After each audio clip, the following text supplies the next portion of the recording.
পয়গম্বর মূসা আলাইহিস সালামকে আল্লাহ এক জমানায় পাঠাইলেন। ওই জমানার এক যুবক ছেলে এলাকার মধ্যে সন্ত্রাসী কর্মকাণ্ড করে বদনাম হয়ে গেছে। এলাকার সব মানুষ এক হইয়া মূসা নবীরে কয়, এই যুবকের এলাকার থেকে তাড়াইতে হবে। হাতে পায়ে রশি লাগাইয়া মা বাবা সহ রাজি হয়ে গেল, তাড়াইয়া দাও। এই ছেলের অত্যাচার আর চরিত্র এত খারাপ, আমি মা আমি বাবা সহ্য করতে পারি না। মূসা নবী অনুমতি নিয়া সবাই এরে বহু দূর জঙ্গলে ফালাইয়া দিল।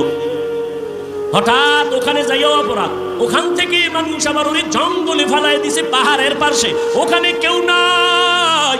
হঠাৎ যুবক হাতে পায়ে রশি লাগানো পাহাড়ের ভেতরে একা একা এখন কাঁদে, ও মালিক, জীবনে তো উল্টা পাল্টা কম করি নাই। আমার ডানে বামে কত ভক্ত ছিল, আমার অন্যায়ের সহযোগিতা করত, আমাকে বাধা তো দিত না ভুলেও। আমি অন্যায় করলে ওরাও সাপোর্ট দিত, ওরাও আমার সাথে কাজ করত। কিন্তু মাওলা আজকে আমি একা হয়ে গেলাম, আমার এখন মরণের বিছানা, আমি অসুস্থ। কিন্তু মালিক আমার আব্বা আম্মা যদি পাশে থাকতেন, আমার জন্য দোয়া করতেন মন দিয়া, ও আল্লাহ আমার ছেলেটারে সুস্থ বানাও। আমার যদি স্ত্রী থাকতো আমার জন্য দোয়া করতো, ও আল্লাহ আমি এখন একা, আমি চাই আর গুনাহ করব না। ও আল্লাহ আমি গুনাহ নিয়ে কবরে যাব না, আমার এই বদনাম নিয়ে মরণের বিছানায় যাব না। এই বইলা কান্না শুরু করছে।